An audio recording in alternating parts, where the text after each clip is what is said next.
We're going to listen to the story My School Trip. Remember, we're thinking about why the author wrote this book. My School Trip by Allie G. Mays. Illustrated by Elisa Chivari.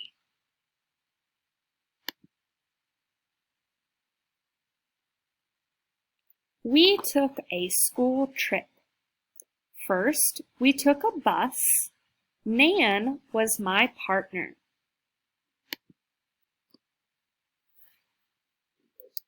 Nan was new at school. Was Nan mad?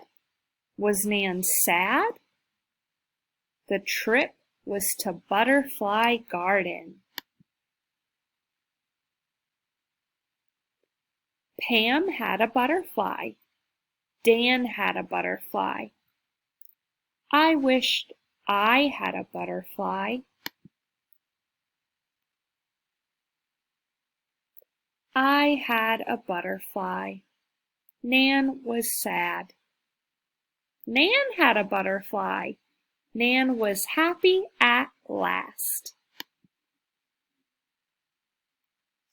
Nan is my new friend. My school trip was great. Okay, let's think about my school trip. Why would the author write that book? Was it to convince you to do something?